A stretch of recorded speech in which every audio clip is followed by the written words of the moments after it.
Halo teman-teman semua, selamat datang kembali di 1-2 harian menjadi murid.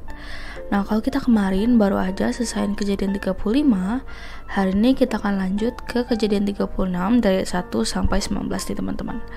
Hari ini kita akan membahas tentang keturunan Esau.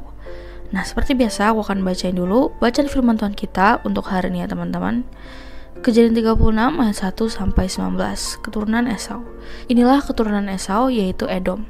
Esau mengambil perempuan-perempuan Kanaan menjadi istrinya, yakni Ada, anak Elon orang Het, dan Oholibama, anak Ana, anak Sibeon orang Hewi, dan Basmat, anak Ismael, adik Nebayot. Ada melahirkan Elifas bagi Esau, dan Basmat melahirkan Rehuel, dan Oholibama melahirkan Yeus, Yaelam, dan Korah. Itulah anak-anak Esau yang lahir baginya di tanah Kanaan. Esau membawa istri-istrinya, anak-anaknya lelaki dan perempuan, dan semua orang yang ada di rumahnya, ternaknya, segala hewannya, dan segala harta bendanya yang telah diperolehnya di tanah Kanaan. Lalu pergilah ia ke negeri lain dan meninggalkan Yakub adiknya itu. Sebab harta milik mereka terlalu banyak sehingga mereka tidak dapat tinggal bersama-sama, dan negeri penumpangan mereka tidak dapat memuat mereka karena banyaknya ternak mereka itu. Maka menetaplah Esau di pegunungan Seir. Esau itulah Edom. Inilah keturunan Esau, bapak orang Edom di pegunungan Seir. Nama anak-anaknya ialah Elifas, anak Ada, istri Esau, Rehuel, anak Basmat, istri Esau. Anak-anak Elifas ialah Teman, Omar, Zefo, Gaitam, dan Kenas. Timna adalah gundik Elifas, anak Esau. Ia melahirkan Amalek bagi Elifas. Itulah cucu-cucu Ada, istri Esau. Inilah anak-anak Rehuel, Nahat, Zerah, Syama, dan Miza. Itulah cucu-cucu Basmat, istri Esau. Inilah anak-anak Oholibama, istri Esau itu. Anak Ana, anak Sibeon, ia melahirkan bagi Esau, Yeus, Yaelam, dan Korah. Inilah kepala-kepala kaum Bani Esau. Keturunan Elifas, anak sulung Esau, ialah kepala kaum Teman, kepala kaum Omar, kepala kaum Zefo, kepala kaum Kenas, kepala kaum Korah, kepala kaum Gaitam, dan kepala kaum Amalek. Itulah kepala-kepala kaum Elifas di tanah Edom. Itulah keturunan Ada. Inilah keturunan Rehuel, anak Esau, kepala kaum Nahat, kepala kaum Zerah, kepala kaum Syama, dan kepala kaum Miza. Itulah kepala-kepala kaum Rehuel di tanah Edom. Itulah keturunan Basmat, istri Esau. Inilah keturunan Oholibama, istri Esau, kepala kaum Yeus, kepala kaum Yaelam, kepala kaum Korah. Itulah kepala-kepala kaum Oholibama, istri Esau, anak Ana. Itulah Bani Esau, yakni Edom, dan itulah kepala-kepala kaum mereka. Demikian teman-teman bacaan firman Tuhan kita untuk hari ini. Ayo sekarang kita langsung masuk ke satunya ya. Nah di ayat 1, kalau kemarin-kemarin kita udah ngomongin tentang keturunan Yakub nih. Sekarang penulis kitab ini beralih ke topik keturunan Esau, saudara kembar Yakub.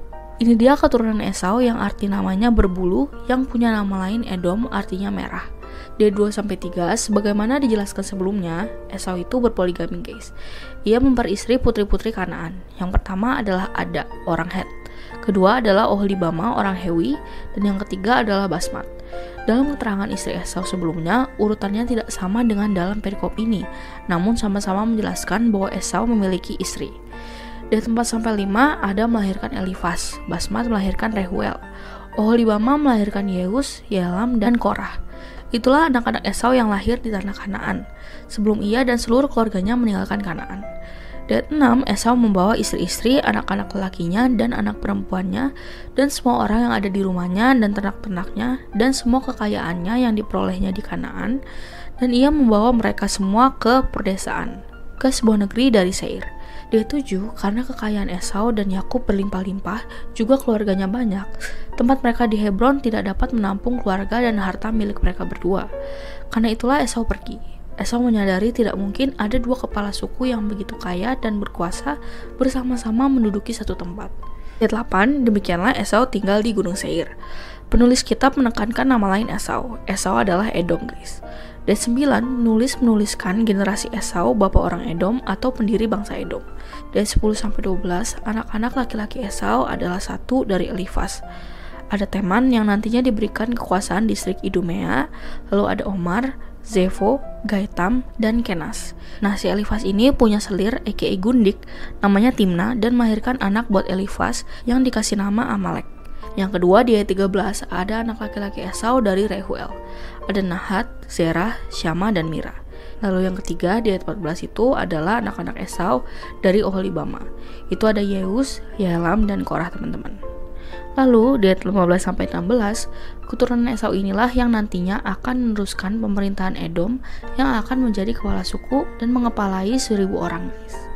Ya, jadi demikian teman-teman firman Tuhan kita untuk hari ini. Sekarang seperti biasa aku mau kalian buat merefleksikan nih, guys. Jadi hari ini kita belajar janji Tuhan untuk Abraham turun kepada Ishak dan kepada Yakub, tapi juga kepada Esau. Kemarin kita telah merenungkan bersama Yakub yang berjalan bersama Allah. Ia diberkati dengan keluarga, tanah Hebron, keturunan, dan harta milik. Nah, demikian juga Esau. Ia pun masih memiliki iman kepada Allah bapaknya Ishak. Ia memberi nama anak-anaknya dengan iman kepada Allah. Saat keduanya memiliki harta yang banyak dan keluarga dan ternak, Hebron Mamre tidak lagi cukup menampung harta milik mereka. Menariknya, Esau yang pergi, walaupun ia dibohongin adiknya dalam hal hak waris.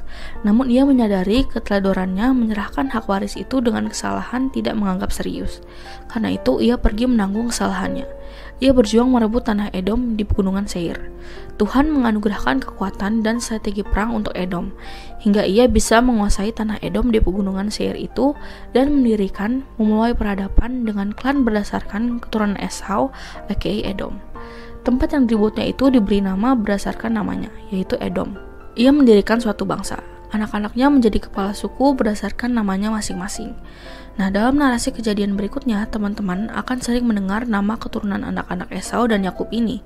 Entah mereka rebutan apa atau berperang sebagaimana rebutan yang telah dilakukan dari perut Ribka, ibu mereka. Nah, Tuhan menyertai dan memberkati Esau dengan memberikan keturunan dan juga dengan memberikan keluarga dan harta milik dan juga memberikan tanah untuk ditinggali dan mendirikan sebuah bangsa dan peradaban.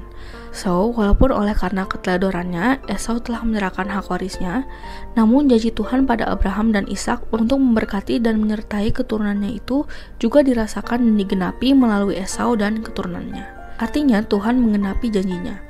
Esau melakukan bagiannya, berjuang keras untuk mendapatkan tanah, dan berpikir strategis untuk memindahkan keluarganya. Nah, lalu apa yang bisa kita terapkan hari ini nih, guys? Yang bisa kita terapkan adalah yang pertama, percaya pada Tuhan yang menggenapi janjinya buat aku dan kamu. Lalu yang kedua, berjuang keras melakukan kehendak Tuhan dalam kehidupan kita, baik itu di rumah, di kantor, di pergaulan, dan dimanapun Tuhan tempatkan. Yuk bisa itu teman-teman. Nah, lalu pertanyaan efektif untuk hari ini ada 3 nih, guys. Yang pertama, gimana sih bisa tetap percaya pada Tuhan dalam perjuanganmu di dunia ini? Misal di kantor atau kampus atau rumah yang kita tahu budayanya kadang atau bahkan seringkali nggak match sama iman kita atau value iman kita. Lalu yang kedua, apa yang kamu pelajari dari Esau? Dan yang ketiga, apa yang kamu pelajari dari pribadi Allah hari ini? Seperti biasa, teman-teman boleh jawab sendiri, atau kalau mau komen di bawah jawaban kalian juga boleh banget, guys. Jadi segitu aja studi kita untuk hari ini. Sekarang aku mau pimpin kalian dalam doa penutup ya teman-teman. Teman-teman, mari kita berdoa. Tuhan Yesus, tolong aku untuk tetap percaya kepadamu dalam perjuanganku di dunia ini. Terima kasih Tuhan Yesus, hanya di dalam namamu kami berdoa. Amin. Tetap semangat guys, Tuhan Yesus beserta kita. Thank you for watching and see you in the next video. Bye-bye.